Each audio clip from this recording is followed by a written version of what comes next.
पाकिस्तान के अंदर इस वक्त जो हो रहा है, मैं बहुत हैरान हूं और परेशान भी हूं कि कोई उसके ऊपर पाकिस्तान में या तो बात कर नहीं रहा या उनको करने की इजाजत ही नहीं है। आसिफ अली जरदारी साहब को फारिग किया जा सकता है, फारिग होने पर मजबूर किया जा सकता है, वो ऐवान सदर से निकल सकते हैं। ये खबरें गर्दिश कर रही हैं।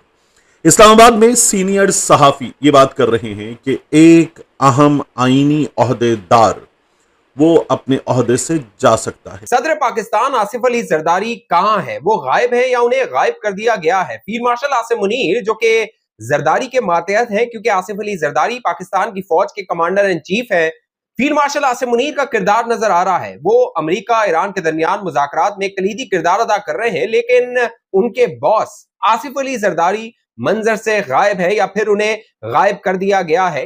रातों रात पाकिस्तान का सदर आसिफ अली जरदारी बगैर किसी खबर के और बगैर किसी जिक्र के चाइना निकल जाता है, बीजिंग चला जाता है, और मैं उसके ऊपर जब खबर ब्रेक करता हूं तो उसके ऊपर आगे से लोग कहते हैं यार ये क्या बातें कर रहा है। असल में पाकिस्तान के ऊपर इस वक्त इस किस्म का न्यूज ब्लैकआउट है कि तमाम का तमाम इस वक्त नैरेटिव कंट्रोल के चक्कर में फौज ने सिर्फ और सिर्फ हुकूमत पे कब्जा नहीं किया, ओवरऑल जाहिर बात है कि मीडिया और सोशल मीडिया पे भी कब्जा किया हुआ। लेकिन चक्कर क्या है भाई, क्यों, ये कैसी पर्दादारी है? आपको पता है कि जिस वक्त जेडी वैंस वगैरह आए तो आसिम मुनीर ने प्रेसिडेंसी को अपना मरकज बना लिया, इस्लामाबाद में हेडक्वार्टर अपना बना लिया। आसिम मुनीर और मोहसिन नकवी जो है वो प्रेसिडेंसी के अंदर बैठ गए, मुलाकातें इनकी सारी प्रेसिडेंट हाउस के अंदर हुई। और प्रेसिडेंसी में बैठने से पहले, कब्जा करने से पहले, जो सदर पाकिस्तान है, अब देखो बाहर से ईरानियन डेलीगेशन आ रहा था और वाइस प्रेसिडेंट आ रहा था, तस्वीर न खींचे सदर पाकिस्तान, उसको उठा के इन्होंने आसिफ अली जरदारी को कराची जबरदस्ती भिजवा दिया। और अजीब बात यह है कि उस रिपोर्ट के ऊपर इन्होंने पहले कहा नहीं वो तो बीमार है, नहीं वो तो इस्लामाबाद में है, बाद में कंफर्मेशन आ गई कि नहीं यार वो तो वाकई सिंध के अंदर है।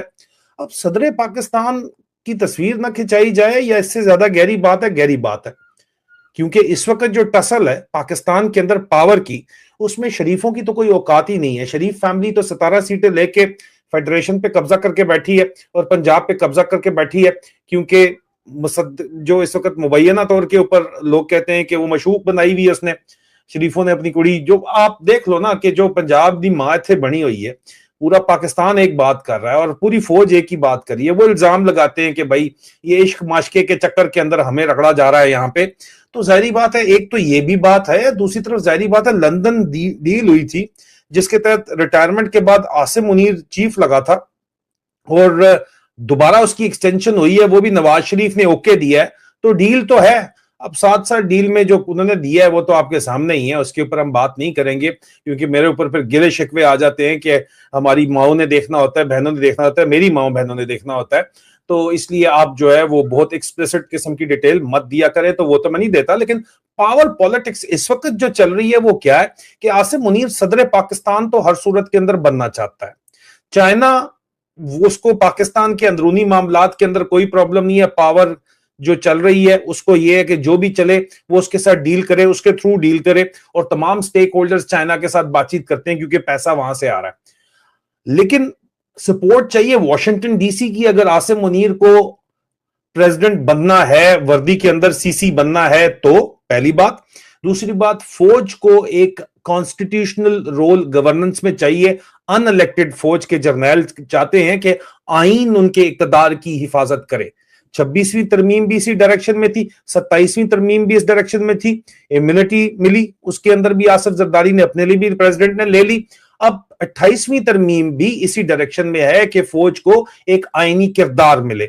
और अगर तो ईरान के मामले के ऊपर बात बन जाती तो वॉशिंगटन डीसी में सदर ट्रंप जो है वो ऑल ओके दे देता, क्योंकि अभी तक ओके नहीं है फेवरेट फील्ड मार्शल को कि वो 28th अमेंडमेंट कर लेता। उसमें से चाइना को खुश करने के लिए अगर सूबे नहीं बनते, इनकी काफी मीटिंग्स हुई हैं पीपल्स पार्टी की, आसिफ अली जरदारी की, बिलावल भुट्टो जरदारी की और आसिम मुनीर की, आपने उनको देखा ही है। और अगर कोई लोग कहते हैं कि ऑफर ये कर रहे हैं कि बिलावल भुट्टो जरदारी को वजीर आजम बनाएंगे, कोई नहीं, इस तरह का कोई चक्कर ही नहीं है। वो मशूक आजम को बनाना चाहता है वजीर आजम। अगर बूट पालशिया अर्दली जो है इस वक्त जो चेरी ब्लॉसम वजीर आजम है शोबाज, उसको हटा के अगर कोई बनता भी है तो वो मशूक बनेगी, उसकी भतीजी लग सकती है, ठीक है। मरियम को बना सकता है वजीर आजम अपने साथ खुद सदर लग के। लेकिन यहां तक तो चलो एक बात है। और जितनी भी आसिफ अली जरदारी से मुतल्लिक, आसिफ जरदारी पैम्पर पहन रहा है,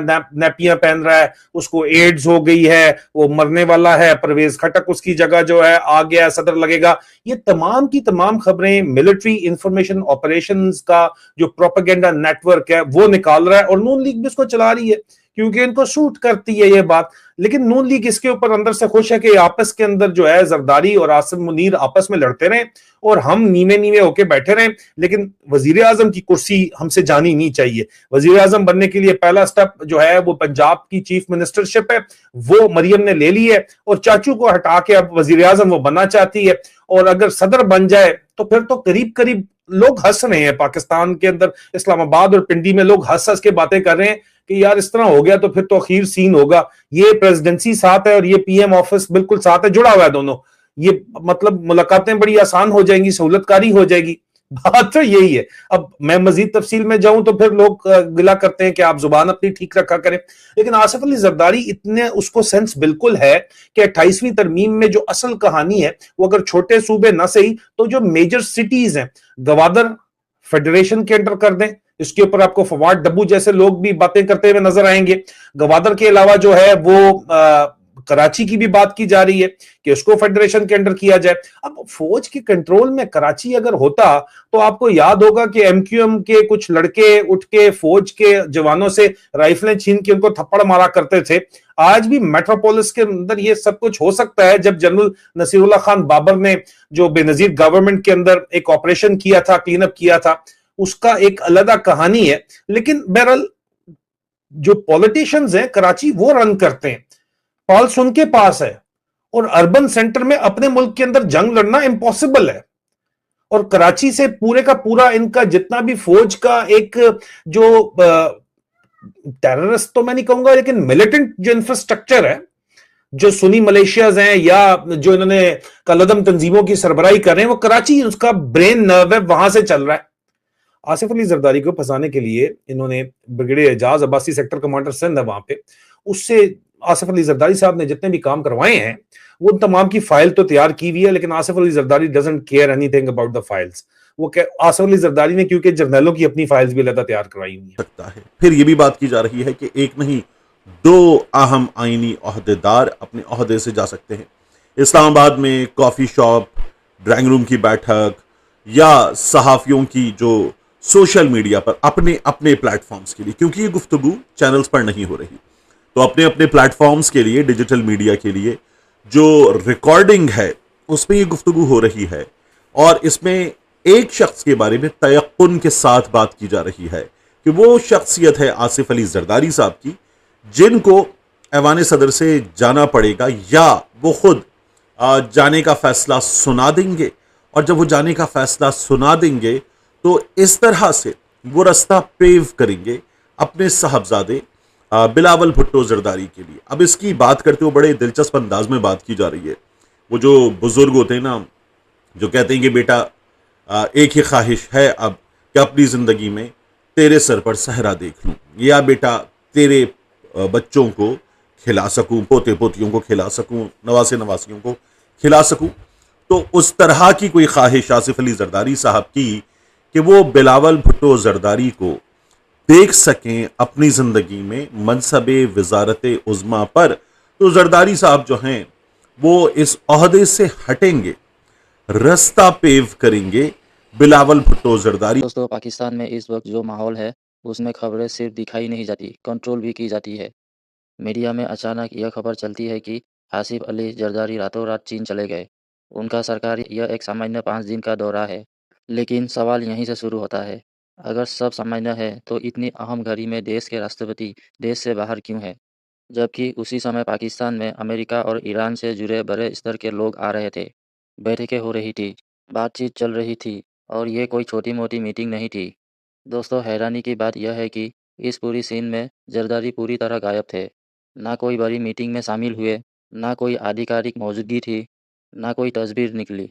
यानी देश में सब कुछ हो रहा है, लेकिन राष्ट्रपति कहीं नज़र नहीं आ रहे। दोस्तों, यहाँ से दो तरह की बातें निकलती है।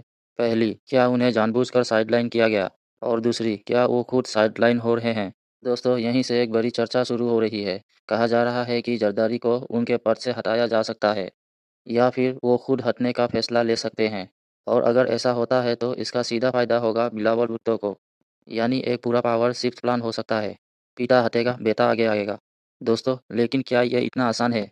जवाब है नहीं, क्योंकि पाकिस्तान की राजनीति सिर्फ राजनीतिक नेताओं से नहीं चलती। वहाँ असली फैसला कहीं और से होता है। दोस्तों, अब एक और एंगल भी सामने आ रहा है। जरदारी के चीन जाने को लेकर यह भी कहा जा रहा है कि यह सिर्फ एक दौरा नहीं है, बल्कि उन्हें इस समय इस्लामाबाद से दूर रखने की रणनीति हो सकती है, ताकि जब बड़े फैसले हो तो वो उस सीन का हिस्सा ही ना बने। सोचिए दोस्तों, देश में इंटरनेशनल मीटिंग चल रही है, अमेरिका, ईरान जैसे देश जुड़े हुए हैं, और उसी समय राष्ट्रपति देश से बाहर है। दोस्तों, इसी के साथ एक और चीज़ सामने आती है। पाकिस्तान के अंदर की असली स्थिति लोगों तक पहुंच ही नहीं रही। मीडिया पर कंट्रोल इतना ज़्यादा है कि जो चल रहा है वो पूरी सच्चाई नहीं दिखा रही। लोगों को उतना ही दिखाया जा रहा है जितना दिखाया जा सकता है। दोस्तों, असली सवाल ये नहीं कि जरदारी चीन क्यों गए। असली सवाल यह है कि उनके जाने के पीछे क्या छिपाया जा रहा है। क्या वाकई उन्हें हटाया जाएगा? क्या बिलावल को आगे लाया जाएगा? दोस्तों, इस पर आपकी क्या राय है? कमेंट कर हमें ज़रूर बताइए, और वीडियो को लाइक करना ना भूलें।